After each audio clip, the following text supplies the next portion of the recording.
Welcome, everyone. Thanks for tuning in to the High Frequency Kicks podcast, available on YouTube, Spotify, Google Play, and iTunes.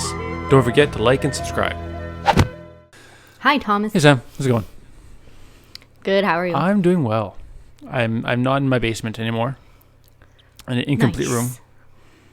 Using my kitchen this time. So we got a nice, until I finish my office, I have a kind of a nice backdrop. That is nice. You should move the plant in closer. It's really far away. And then Shelby will come in and be like, "Bah, you moved my plant." Oh my god, it's too far away. we got Wolverine. We got coffee mugs. That's good. Mm-hmm. You can tell. Which mug is your favorite?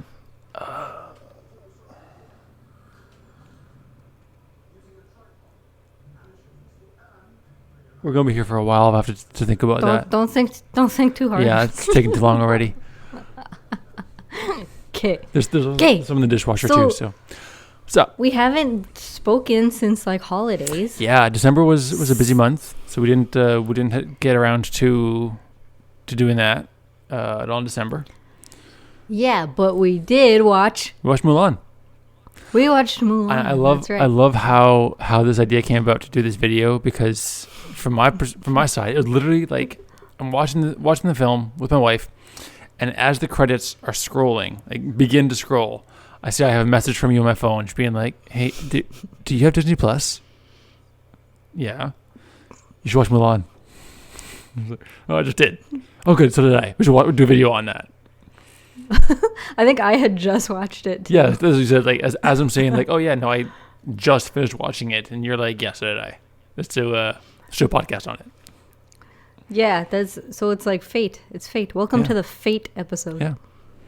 Mm-hmm. Not associated with the Fate anime series, but we could do an episode on that.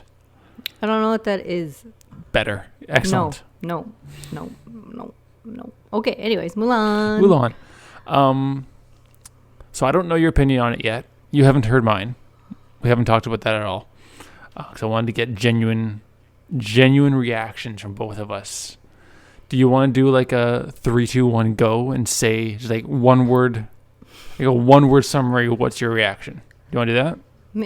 Okay. So like the same time, just like one word, like think hard. I already got brain. it. I already got your word. Yeah. You want to do that? Yeah. Okay, so yep. 3, 2, 1, go. Meh. I kind of figured that you'd either be on the exact same page as me or polar opposite. What's polar opposite of meh? I guess Bleh? loving it. Oh, okay. Okay. So we decided to talk about it because it's a semi-martial arts film. It's a martial artsy film. Like it's definitely, I think, falls in the category of martial arts. And I mean, us being 90s kids, we grew up with it was one of the films that kind of came out when we were kids, and for me, it was one of my favorite Disney animated films, if not my favorite. I loved watching Mulan as a kid, and as an adult, I still rewatch the animated Mulan because it's great. Yeah, I actually hadn't watched it in a while, and then I watched it last winter in preparation for the original release date, and I was like, man, I haven't watched that in a while. So I did, and I was like, dang, this is like way funnier than I remember even. Like, it's so good. I definitely have, what's that song? The Dark Side of the Moon is 100% in my Spotify, playlist. I sing that. Do you train to it? It's actually in my gym playlist. That's awesome. You know what's not awesome? That song is not in the movie. That's true. Alert. Yeah, there's probably going to be... If you are watching this podcast and have not seen the new movie and you don't want spoilers, leave. Just get out. Get the hell out. Yeah. But then come back. Yeah, leave and watch the film and then come back and listen to us talk about it. Nice. Okay, Yeah, so it's like semi-martial arts. It's martial artsy. I mean, it's definitely got a martial arts tone to it, and common elements that you see with other martial arts films. So with that, but it definitely could have been more. Like, they could have definitely put way more of that in there, because like the cartoon had it, and this one I felt like it was like less fight scenes than it definitely could have had. Yeah, there was not as much fight scenes. I feel like they could have gone a little more Crouching Tiger. Yeah. I think with like the writing, the story. Yeah. So yeah, I think I was really excited for this film because like I was such a big fan of the original. Like I still love it. I still have like the music in my Spotify, in my gym playlist. I genuinely enjoy greatly the original film. And I saw a lot of the negative reviews, and I was really nervous. Like, oh damn. Yeah. I was excited. I was super pumped for it because like the trailer naturally is like way better than the actual movie. Especially because like for me, what I noticed was just had like beautiful landscape shots and stuff like that, and they like, I don't know, just the whole production value behind it looked really well done. Yeah. And then it just like crapped to bed everywhere else, I thought. I mentioned this before, how I do this with films and things that I watch, that even if something is really bad and I recognize that it's bad, I can usually find something good to say about it. I try to find something good, right? Like I did that with the Ninja Turtles film from Michael Bay. I found something good. It wasn't a good movie, but I found something to like about it. Was that the one with Megan Fox? Yes. Is that the thing you liked about it? She wasn't bad, actually. No, it was. We can talk about that whole. Make a whole podcast on that another day. In this case, with Mulan, what I did like the choreography. When there was fight scenes, when there was choreography, it was super well done. It was very.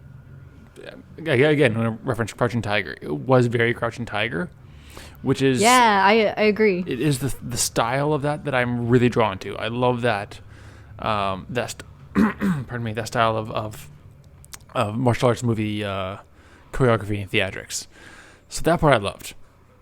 No qualms about it whatsoever. Then there was... I totally agree, but it like totally left you wanting more. Yes. And it's like, I was surprised at how well how good the choreography was done, because it was like, I don't know, I thought I was going to get a Disney version of martial arts, I guess. But it was actually, it looked great. But like I said, it's like, I want more. Yeah, I really did expect that there would be more of that. And yeah, like you said, like, it was so good that it made you want to see more of it. So that was one drawback. And then there's just a lot with the story that just kind of fell flat. Like there were some questions, some choices that for me was just kind of like,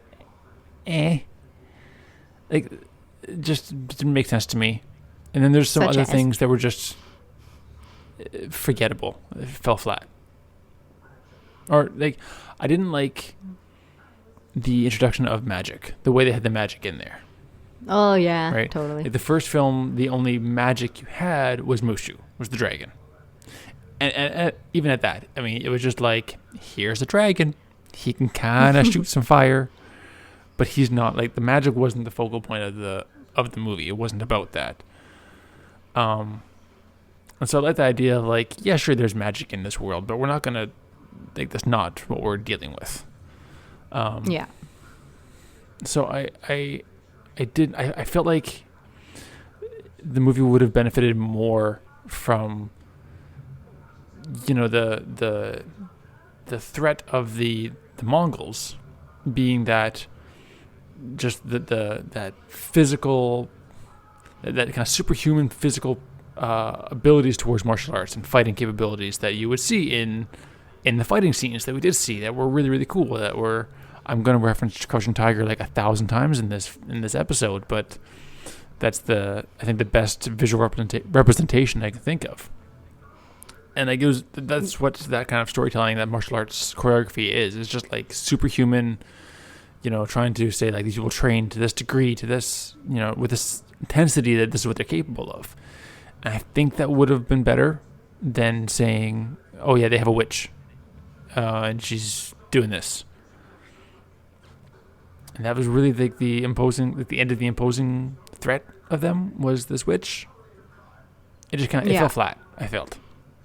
Yeah, for sure. I also thought that too, and it was very distracting from like the I'm spacing on his name, like the main bad guy. Yeah, I don't remember his name. I felt like they were competing for that antagonist role, right? And I'm just like, I kept forgetting about the other one when one was on screen. And I'm like, oh yeah, there's two bad guys now for some reason, and you're like I didn't understand the point of that, of changing that.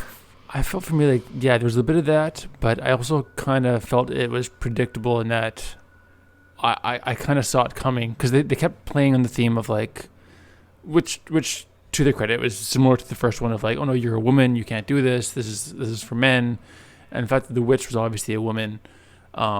So for me, I kind of saw it coming. Like, okay, at some point, because she's being mistreated by the guy that she's working for, she's made the deal with, she's going to in some way sympathize with Mulan, and she's going to help her in some way, which happened. So like that to me was very predictable. Like I saw that outcome. Yeah, and then I think it's been too long for this detail now, but like towards the end, she basically like helps Mulan win her last fight. No. She does something, or she leads Mulan to, because they get to the capital city, and like the big bad has taken the emperor, and like the whole idea was like his army is distracting everyone while he takes the emperor over here somewhere else, and is like monologuing and taunting him before he kills him, because that's what villains do. And so like they're like, oh no, the emperor's gone. What do we do? How do we find him? And she's like, follow me. Bird form. Yeah. And so she led Mulan to where they were so that she could save the emperor, and then died in the process. And she got shot down by in bird form. I think that's what happened. She got shot. Yeah. She jumped in front of the arrow. Yeah. So that it would hit her in front of instead of Mulan. And then every time that happens in a movie, I'm like, oh my god, why didn't they just push the character out of the way instead of, why do they have to jump in front? I think, like, why do they have to die? They don't really have to. The idea is that, like, oh, I can't get there in time, but I can get to that arrow in time. Of course. Yeah. Like, that's such a pet peeve. It happens so often. It drives me crazy. Mm-hmm. Yeah. And then I think here was another... I didn't realize this, but someone told me later that the bad guy is the guy that played Bruce Lee in the Bruce Lee movie. I haven't actually watched that movie yet. What? Enter the Dragon? Like, yeah.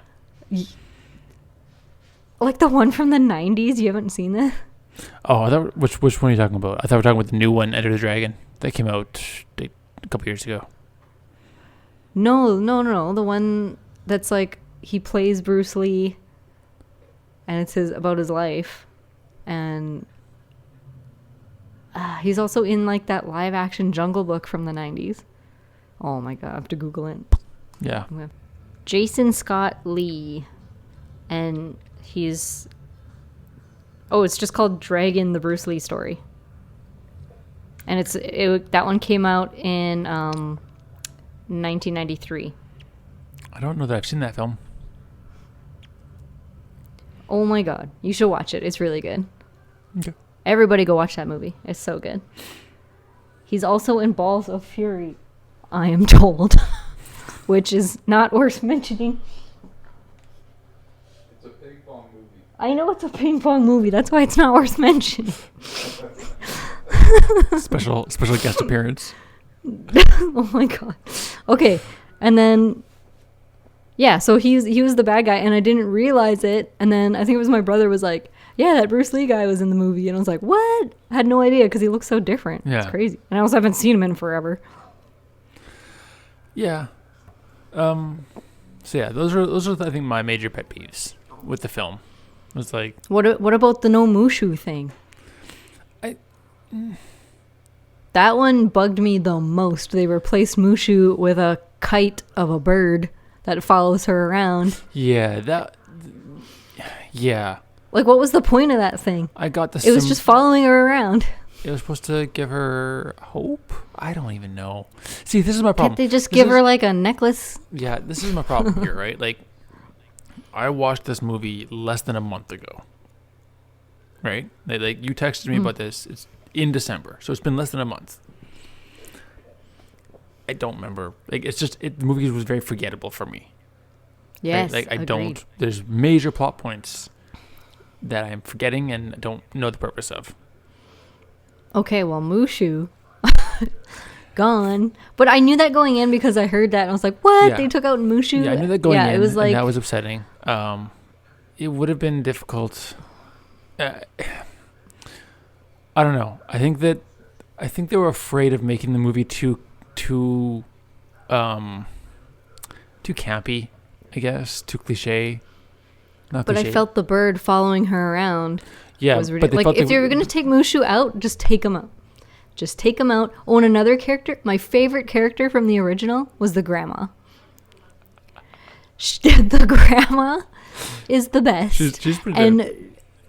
yeah, and I was like, oh my god. I remember when I rewatched the original in prep for this one, I was like, oh my god, I hope they keep the grandma in. Because no, they took her out. She's like my favorite character. And I was pretty disappointed with that as well. Yeah. There's no point of not keeping the grandma in. She could have been there for comedic relief. Mm-hmm. Yeah, she could. As I said, like, I kind of understand. Like, it you don't really want to do like a carbon copy of the film. Like, you want to make something new. You want to make something that tells the same story, that is reminiscent, but is its own thing. I get that. So I can deal with the grandma not being there. I feel like, yeah, if they're gonna have the Mushu, like the character that's in Mushu's role, rather than it being just like like you said, the phoenix kite. Have It's not. I know it's not a kite. It just looks like it a looks kite. like a kite. But instead of just having this phoenix Like- that only she can see showing up, have something there, because Mushu filled the same role as that apparition, that bird, but like she could interact with it. It was an actual character, so that gave it a little more life. There was, I felt there's,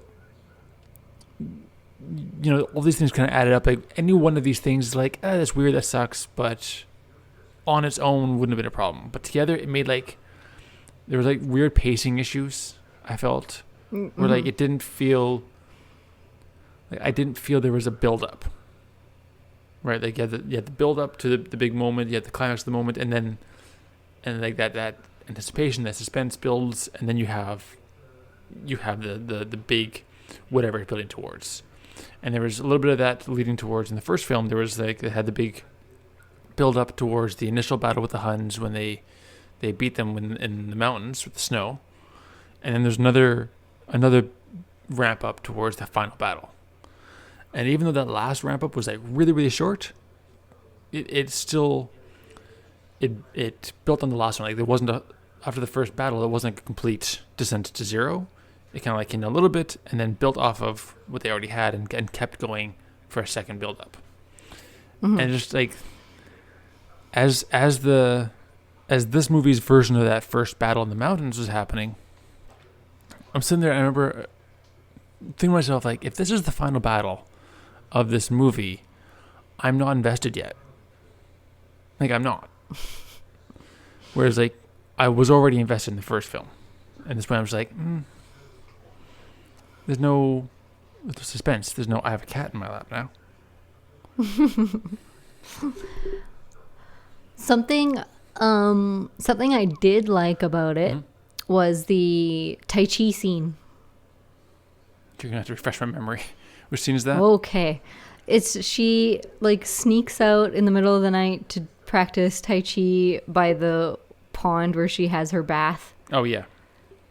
And it's like at nighttime, and it's like a really pretty nighttime, scenery and whatnot. And it's like, I don't know, it felt like it was a really nice depiction of Tai Chi and whatnot. And yeah, I don't know. That was I just really enjoyed that part about it. If I can say something good about everything. And that falls into what I was saying before. Like, anything that involved actual martial arts and choreography, like beyond just the fight scenes. Like, the fight scenes were obviously superb, and I loved them. But yeah, like the training stuff, that scene where she's doing the Tai Chi and doing her own training, I think all those things were really well done. They worked in the story. They were the best parts of the story. What about the I was going to ask you about, what did you think of the accuracy of the bow staff training? Because you do that. I do staff, yeah. So I was wondering how you felt watching them do staff. From what I remember, that was really well done as well. They didn't show a lot of it, I don't think. No, it was very a quick. few things here and there. But yeah. I would have loved to see more. Like staff is one of my favorite weapons to train with, because it's very, very.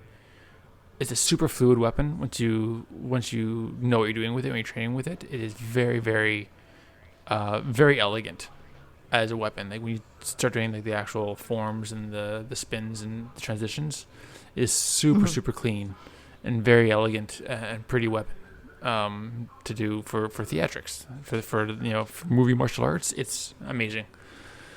You leaving now, Kat, or you just go? So yeah, I understand why they didn't have too much of it, because I mean you can't just make a movie of them doing staff tricks. Why not? Why not? I'd watch it, but I understand that probably the majority of people would not be interested in just watching like an hour and a half of people doing staff choreography. Yeah. Unless we're the audience, then that's fine. Yeah. But if someone wants to make that, I mean, first of all, I'll act in it. Do you want me to do something? I'll be part of that. And second of all, I'll watch it. I'll do both. And it will be better than Mulan, the remake. Yeah. I don't know. This is gonna sound like like I had another positive, but I don't know. Mm-hmm. Please, I don't want this to be us just like tearing it apart. So yeah, any positives? Yeah. I did want to say something. Maybe this is a girly thing to say, but I really like the costumes. No, I'm like a huge costume person, and I took history of costume class. Like I freaking love historic costume and studying that kind of thing. Sure. And I loved what they did with this movie. And even the weird crow witch that they threw in there, loved her outfits and her makeup and how they styled her and everything, so that she still like had a bird vibe but looked creepy and still really feminine and everything at the same time.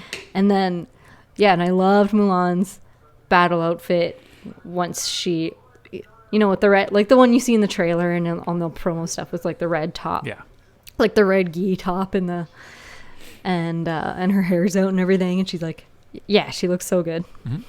Yeah, it was cool. Outfits are great. I like they tried introducing the idea of chi. Yeah, right, and trying to use that as their explanation. It was one of the things that I know I saw online that a lot of people were they didn't like it because of how they were like, because in the movie that's kind of part of what they said. Well, no, you're a woman, you can't do your chi is not for you to manipulate. That's not for you to do. That's a man thing, and obviously that's not accurate to actual Western Eastern philosophy and martial arts and all that stuff. So I know that that's one of the things that I saw a lot of people giving it backlash for, was the way they dealt with the introduction of chi. So that one's kind of a 50-50. Like I like that they brought it in. I like how they tried to incorporate that it was her chi, her energy, her spiritual or emotional, whatever, attachment to the world and things that helped give her this heightened ability. But I feel like they could have done more with it, and maybe I like they did explain. They did like their general explanation of what it was. I thought was really interesting. Like I felt like was like good from what I can remember, like good intro information to the concept of chi. And also like, but when you're talking about like the sexism aspect, I don't know if that I mean, I don't want to be one of those people who'd be like, I studied this in school, so I'm an expert. But I was like I did You did study in school. Yeah, like I took a Buddhism class, and what I thought was very surprising about everything I learned was that it was originally a very sexist religion. Like women can't do this, women can't do that, blah blah blah. Oh, they can't reach this level of enlightenment because so and so, and you know, like, even, you know, you go to some Asian countries, you like can't enter the temple if you're, you know, having your ladies' days, stuff like that, right? So there are those kind of aspects. So I don't feel like it's totally far-fetched for that have been an actual thing. Like, you can't train this, and this isn't for a woman, blah blah blah. Like, that may have crossed over into that kind of training as well. It may have at the time. I mean, it's also Disney history, so it's also Disney history, yeah. But I mean, like, yeah, you look at that, like, it's a known thing that almost every culture, you know, was of a similar mindset in that respect, in that regard, that there was that sexism in there. So, like, I saw people being like, "Oh, the movie's sexist towards women." It's like, that's kind of the story, though. Like, that was the idea. That's the point. Is that people thought that Mulan couldn't do this, because she was a woman. That was the idea. Yeah. So the fact that there's sexism in there that's how it would me. be. Yeah. Yeah, that's how it would be in any story that takes place a long time ago. Yeah, like, that's it would be like, women you're a woman, you can't do it. Women weren't soldiers. They weren't. That's not what they did. Yeah, like, you're not gonna watch a World War II movie and there's a bunch of like women soldiers fighting. Yeah. It's not gonna happen. Yeah. Obviously, we're not saying that was correct, that was right, but that's, if you're writing a history or a period piece about something that happened, you know, hundreds of years ago, that's what they did. It sucks. Yeah, there's nothing offensive about historical accuracy. There's offensive things about how it went down, but the accuracy part, it's like, just let it go. Yeah. So no, that's the thing I critique that I saw. Maybe I misunderstood the things I was seeing, but I did see some things, people being like, "Oh, you know, don't like the sexism in the film. You know, they're whatever." So, you know, take that how you will. I think it is as a accurate. woman. Yes. As a woman, maybe, like, if I'm trying to dig for some kind of sexism to play devil's advocate, I'm like, maybe just because the witch woman was a woman, so she wanted to help out Mulan, and she was like, yeah, girl power. I mean, there is a part of me that's like, just because she's a woman doesn't mean she would want to help her. Like, I don't think as a woman I would see that kind of thing and consider that in my decision to help somebody. Yeah, I don't know. Like, switch sides. I see. I mean, I can see where the writers went with that and why they went that direction. Oh yeah, for sure. I mean, but I don't know. That's me grasping at looking for it, with trying to look for the sexism. But yeah. Yeah. I really can't speak too much on that topic. I haven't to deal with that. Yeah, don't mansplain Mulan to me, Thomas. Yeah, I will mansplain the martial arts. No. Yeah. I've only studied it for 20 years. 21 years? How old am I?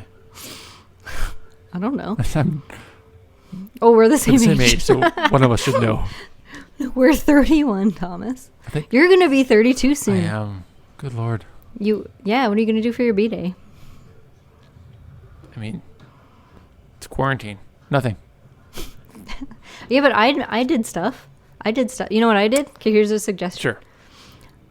One of my favorite movies is Marie Antoinette. Okay.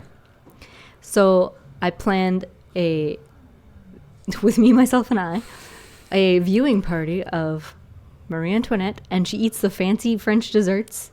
So I got myself delivered. I had Skip deliver fancy French desserts from a local shop here so that I could eat it while watching the movie. And then I also got dinner from my favorite place. Nice. Yeah. Yeah. You have to be creative. Yeah, I don't know. We'll probably do something. I don't even know what day of the week my birthday is this year. Do you want to have a taekwondo party? We should have a taekwondo party. We could. Yeah, I don't know, because I mean, like, that's the thing too is in Montreal, there's a curfew in effect too. Oh, really? Yeah. What is that? What is that like? At 8 p.m., there's no cars on the street. It is quiet. 8 p.m. So everyone has to be home at 8? Yep.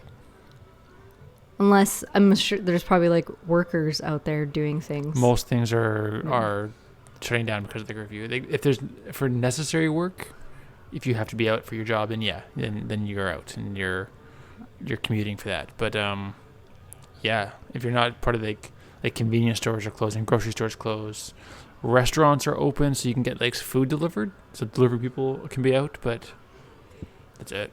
So yeah, we'll see what happens on my birthday. Yeah, good luck. Thanks. Yeah, I'll get one of those the New Year's Eve things. Oh, that's not what I thought you meant by. No, I'm gonna get. That's not the right gesture, Thomas. Well, I mean, it's accurate. I guess the little kazoo thing that you. Sure. Then have fun getting kazooed on your birthday. Yeah. Yeah, I don't know. I feel like for Mulan, I think I was left wanting more. I think that's my biggest thing is I wanted more, and it just fell flat. Like, I have no desire to go rewatch it. I'll rewatch the original a dozen times. Agreed. Yeah, I don't think I'll watch that one again. Yeah, it's just there were things that I didn't agree with. I thought were weird choices. I can't say it's necessarily like a bad film. Like, it kind of is, but like it's more just it's forgettable. It's just meh. Yeah, it's definitely forgettable. I feel like if it wasn't a remake of something that already existed, it might feel a little better, but still forgettable. I don't even think that that's the thing. Like, and that's where I usually try and find good in something like the Turtles film, right? Like, I try to like take it away from the source material and be like, hey, can I enjoy this if it's not supposed to be a Turtles film, like a Ninja Turtles film?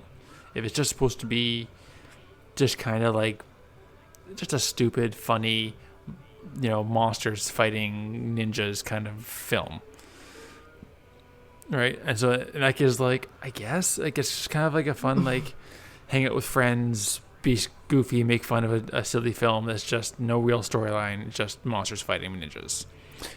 And if I'm looking for that, I specifically want that thing, I can enjoy the Michael Bay version of the film. If I really want that very specific niche thing. But there's times when, like, if you take it away from the source material, it loses something. Like the Hobbit trilogy films, right? They were completely different direction from the books. It was a single book that they made the 3 movies. But the book was super good. It was a great book, and they went a completely different direction. And I think the only reason it had any success is because technically it was The Hobbit. But I think if you take that away and it's just generic fantasy film, medieval fantasy, then it was just like meh. There's nothing special about it, so then it loses something. I think the same here, where like if you took it away from the fact that it's Mulan and it's just generic, it's just Mulan. Tee. Yeah. Don't quit your day job. I will edit that out. I think you should keep that in. And just to make sure you do, I will keep referencing the Mulan joke that you made for the rest of this episode to make sure that you keep Mulan. Well, that's all the time we have today. Yeah, I think that was my issue with it.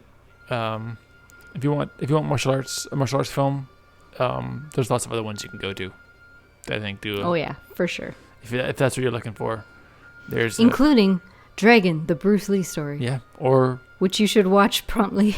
and I think it's called Enter the Dragon is the new one that just came out, which is also it came out a couple of years ago. Yeah. I don't know, that's my 2 cents. Good choreography, good martial arts. But not enough. But not enough of it. And then, yeah, for me, the story writing was just it was predictable. It was weirdly cliche. Oh, that was one scene that really was weird to me. Like, she kept doing the thing where she would, like, jump, spin, kick, and kick the arrow. Which is a cool move. Absolutely, that is a dope move if you can do that. It was a bit weird in some places where they used it, like when she's fighting the big bad in all the scaffold, and for some reason the Emperor just like knew she could do that, even though he's never met this woman before in his life, and just like tosses a bunch of arrows for her to kick. That seemed a little weird to me. Yeah, okay, as unrealistic as movie fighting is and impractical, like sometimes it just like even crosses that line where it's like, why the hell would that person have done that there? That doesn't make any damn sense. Yeah, there's a line where like, yeah, you have to be theatrical, you have to be, cinematic for your stuff, but you got to keep a semblance of like, I can suspend disbelief to a certain point, and after a while it's just hokey. Yeah. And that's where that kind of fell in. Like, it was like, that's a sweet move. I would love to be able to toss an arrow and just like jump and spin. It's like, that'd be cool. It's like she was doing bottle cap challenge a lot. Yes. Yes. Ancient Chinese bottle cap challenge. Hashtag ancient Chinese bottle cap challenge. Get it trending. Yeah, let's start shooting arrows at each other.